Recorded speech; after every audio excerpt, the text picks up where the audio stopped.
With us virtually, we have the Unconventional Dietitian, Daphne Olivier. Daphne, thank you so much for being here with us today. Thank you for having me this afternoon. Of course. So last week we kind of started the conversation about sugar substitutes, and this week we're continuing it, but we're going to focus more specifically on a few of those. One of those, I'm going to butcher the name, I was practicing during the break, aspartame. Aspartame, right. So aspartame was the first sugar substitute that was approved by the FDA back in late 70s, early 80s.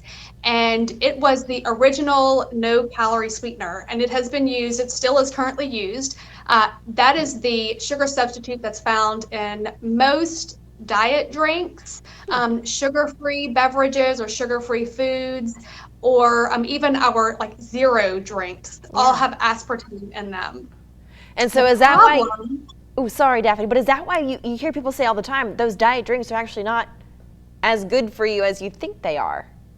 Right. So originally we started drinking them and we started using these sugar-free substitutes because they don't have calories. But what we know is that that is a man-made chemical that does, just like medications have side effects, man-made chemicals sometimes have side effects. And aspartame is one that has been linked to a variety of different things.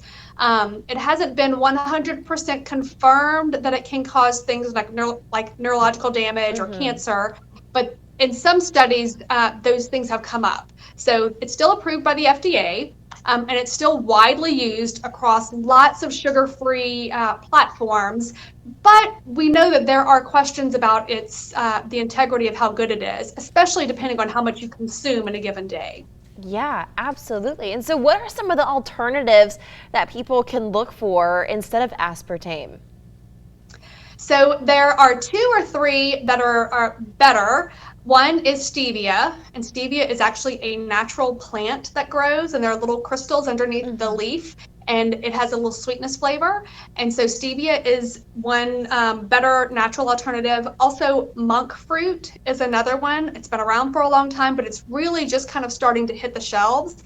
Monk fruit is actually a granular, it comes from fruit, but it's actually a granular, powdery, kind of, not powdery, but more granular substance, very similar to sugar. And it's also being used, it's coming into the world, into the food product world as a sweetener. And neither of those have been linked to side effects in the way that aspartame has. I love these alternatives. Daphne, thank you so much for joining us today and kind of continuing this conversation about sugar. Thank you. Thank you for having me.